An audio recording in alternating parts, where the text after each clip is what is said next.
This is Dan Dix here, reporting for Press for Truth. Ever since the fall of the Soviet Union, people from the Middle East, brown people in particular from the Middle East, have become the new boogeymen.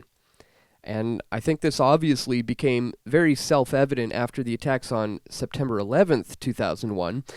But just as the war on terror has inevitably failed, by robbing the American people of all their rights and freedoms while at the same time demolishing lives in the Middle East, Russia, despite its dwindling population and military inferiority, Russia is apparently now the threat that everybody has to be afraid of.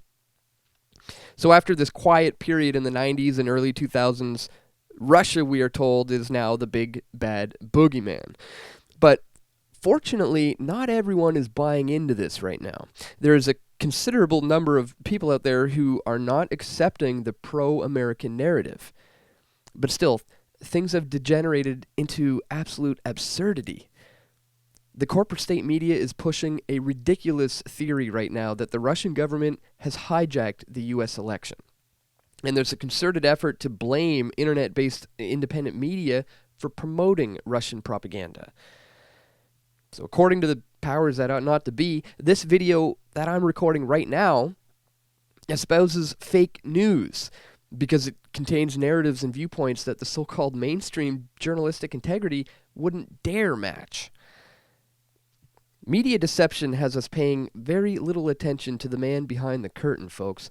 But when you read about excessive credit creation and central bank open market interventions, well, many people come to realize the social, economic, and cultural implications of a decade-long controlled boom and bust cycle. And the result is an awakened and very aware population. Knowledge exclusive to the Bank of International Settlements Board of Directors, for example, is now open to the public. I mean, the end is near, folks. This con game is nearly over. And nowhere is this more obvious than this Russian hacking meme.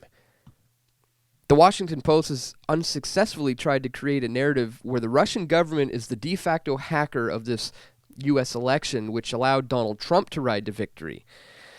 So an anonymous spy agency source claimed that the Russians tunneled their way into a U.S. electrical grid, and at the flip of a switch, they could apparently just plunge America into darkness. But as this article made the rounds all over the internet, with other corporate state media outlets even questioning the tale, the Post later ended up updating the article saying that this hack was merely just a piece of malware on a laptop, not connected to the utility grid in any way. And the Washington Post didn't offer any kind of editorial corrections or apologies for this misinformation. They just merely made some changes after all these social media shares went viral of this original sensationalist headline, Russian operations hacked a Vermont utility, showing risk to the U.S. electrical grid, security officials say. And this wasn't the first time that the Washington Post has promoted, and I'm not going to use their term for this and play into that narrative. So let's just say it's not the first time the Washington Post promoted news that is not true.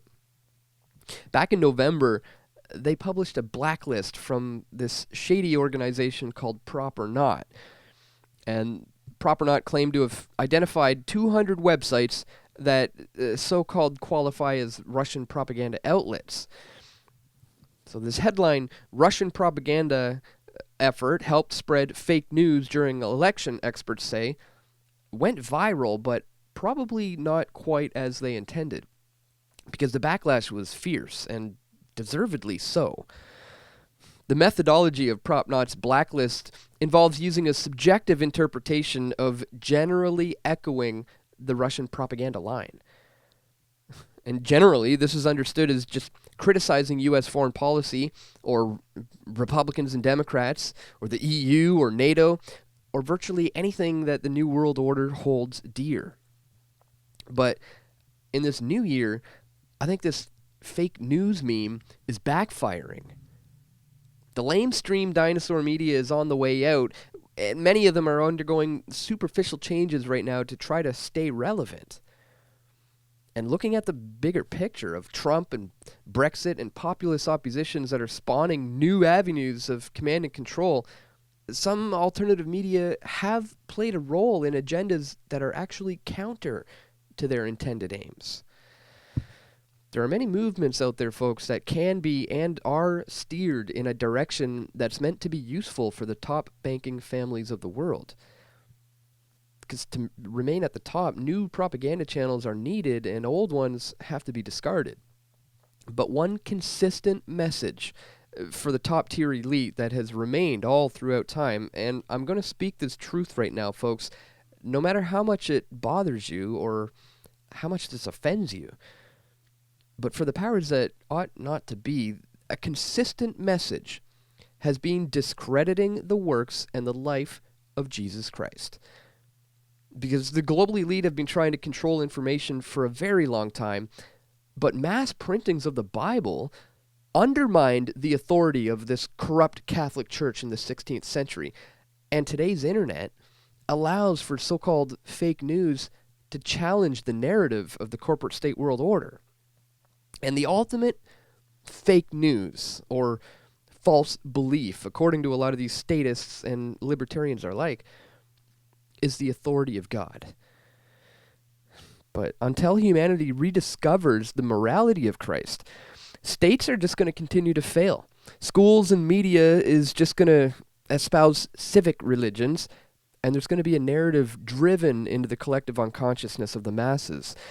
And it's going to be one that equates an ultimate good to the international crony capitalist democratic order and an ultimate evil to anyone who falls outside of that.